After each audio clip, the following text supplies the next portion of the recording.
कितना सुंदर वर्णन करा गया है शिव महापुराण में प्रदोष की महत्वता में। शिव महापुराण में प्रदोष की महत्वता कहते हुए स्वयं वेद व्यास जी वर्णन कर रहे हैं। तुमरुका जी चंचुला देवी से कहते हैं, चंचुला 15 दिन में प्रदोष आती है, हर 15 दिन में प्रदोष आती है।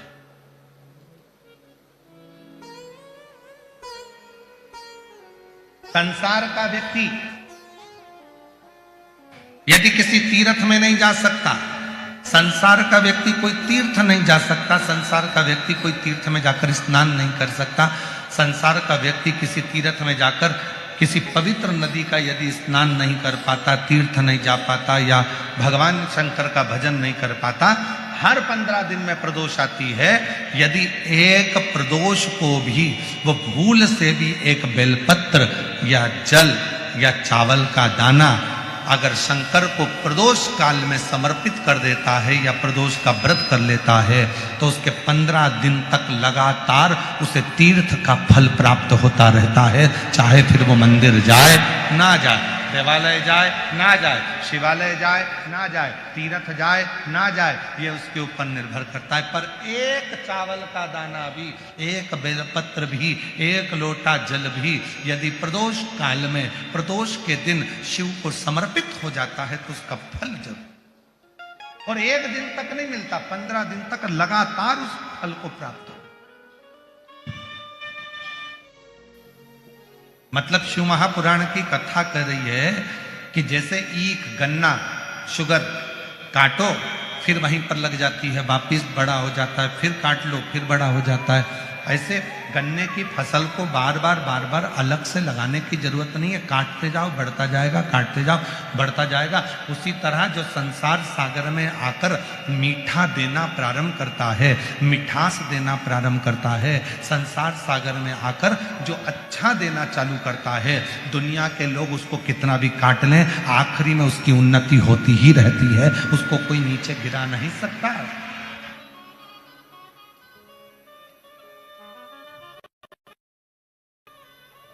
मिठास परोसने वाला, अच्छा देने वाला, अच्छा बोलने वाला, अच्छा करने वाला, चाहे दुनिया के लोग उसको कितना भी नीचा कर दे परंतु वो उन्नति की ओर बढ़ता ही चलेगा।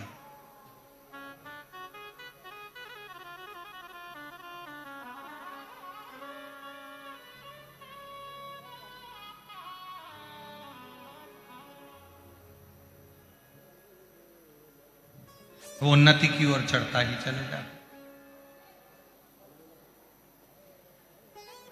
एक जगह पर कोई कह रहा था, गुरुजी हमने किसी ट्रक पे पढ़ा था, नेकी कर और जूता खा। हमने किसी ट्रक पे पढ़ा था, कोई बोल रहा था कि हमने ट्रक पे पढ़ा था, कहीं लिखा था कि आज के जमाने में नेकी करो और जूता खाओ, अच्छा करो और ऊपर से अपने कोई अपशब्द लोग कहते। पर हमने कहा ऐसा नहीं होता, लिखने वाले ने भले लिख दिया होगा पर ऐसा नहीं होता। नेकी करने वाला, अच्छा करने वाला जब आगे बढ़ता है, दुनिया के लोग उसको कितना भी धोखा दे दें, दुनिया के लोग उसको कितनी भी तकलीफ दे दें, पर नेकी जिसने कर दी, एक अच्छाई का बीज जिसने बो दिया, उसका तो वृक्ष लगकर ही रहता है, अच्छाई जिंदगी में होकर ही रहती है।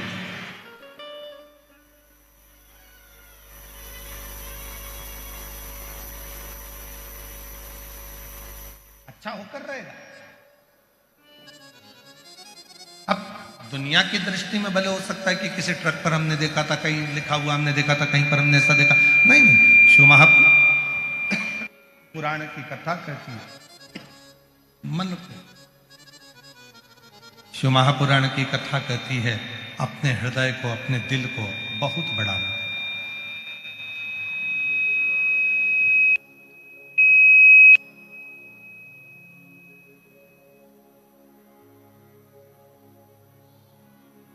और जब दिल होगा तो जीवन का सारा सुख आपके पास है। 3 चीजें हैं इस कलिकाल में। एक तो कलिकाल में मन बड़ा चंचल होता है, लगता ही नहीं। और खास तौर से तो भगवान की भक्ति में थोड़े दिन लग जाएगा, 2-4-8 दिन तक लग जाएगा, 15 दिन तक लग जाएगा, 20 दिन लग जाएगा, उसके बाद लगेगा ही नहीं। कलिकाल में 3 चीजें हैं। एक मन चंचल है, दूसरा हर व्यक्ति के पास समय कम है, और तीसरा हर व्यक्ति की जिंदगी में तनाव बहुत ज्यादा, बहुत तनाव की जिंदगी जी।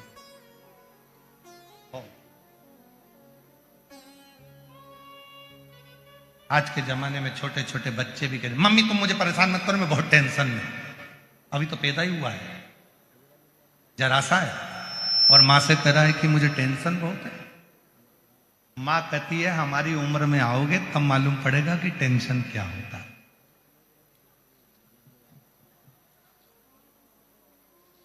बच्चे को क्या टेंशन है?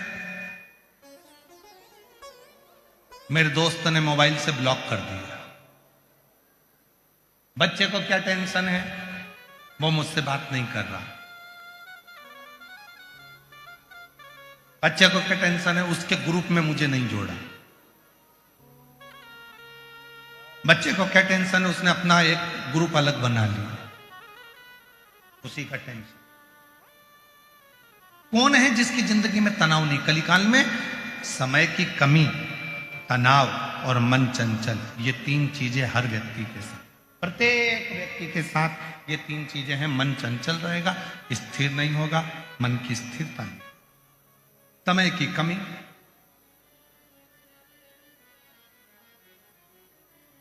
और तीसरे नंबर पर है तनाव। तुमरुका जी ने भी चंचुला देवी को कहा था कि मनुष्य कलिकाल में तनाव से ग्रसित रहे। संसार में जितने भी लोग हैं, अगर तनाव से मुक्त होना चाहते हैं तो एक काम करना चालू कर दो, सुबह जल्दी उठो और स्नान करो। क्यों? ये शरीर आत्मलिंग है। इस आत्मलिंग का सुबह जितनी जल्दी स्नान होता है उतना व्यक्ति तनाव से मुक्त होता चले जाता है। तनाव से जितना लेट नहाओगे, मतलब जितना लेट इस आत्मलिंग का तुम स्नान करोगे, ये शरीर का जितना लेट तुम स्नान करोगे, तुम देखना जो व्यक्ति जल्दी नहाता है उस तनाव से मुक्त होता है, सब काम कर लेता है, बड़ा एंजॉयफुल रहता है, खुश रहता है, आनंद मिलता है। और जो व्यक्ति उठ जा और एकदम अचानक ऑफिस जाने का टाइम, कहीं जाने का टाइम, और एकदम उठेगा तो जल्दी जल्दी में नहाएगा, जल्दी जल्दी में नहाएगा तो जल्दी जल्दी में सब काम करेगा, जल्दी जल्दी में सब काम करेगा तो तनाव से ग्रसित हो जाएगा। हे भगवान, क्या होगा? तनाव बढ़ गया, चिड़चिड़ा हो गया, क्रोध आ गया, अपशब्द आ गए मुख पे, दिन भर चिड़ करेगा। क्यों? क्योंकि उसकी सुबह जो मॉर्निंग थी उसकी गुड मॉर्निंग की जगह बैड मॉर्निंग हो गई, वो तनाव से ग्रसित हो गया। जितनी जल्दी उठोगे उतने तनाव से मुक्त रहोगे। तुम्हारे चेहरे पर गुस्सा नहीं आएगा, चिड़चिड़पन नहीं आएगा, अपशब्द नहीं आएंगे। और जितना लेट उठोगे, एकदम मोबाइल पास में है, नींद आ रही थी, एकदम आंख खोल कर देखा, अरे राम इतनी बज गई, उठा, जल्दी जल्दी उठ कर जल्दी कुल्ला करा, मंजन करा, नहाया, कल तुरती और अंदर से चिड़चिड़ हर चीज में जल्दी जल्दी हो रही थी तो अंदर क्रोध भराता गया। ये आत्मलिंग, ये शरीर है। शिव महापुराण की कथा में तुमरुका जी कर रहे हैं, वेदव्यास जी वर्णन कर रहे हैं कि अगर संसार के लोगों को तनाव से मुक्त होना है तो सुबह जल्दी उठकर स्नान करना प्रारंभ कर लो। तुम्हारा काम और तुम्हारा आनंद तुम्हारी जिंदगी में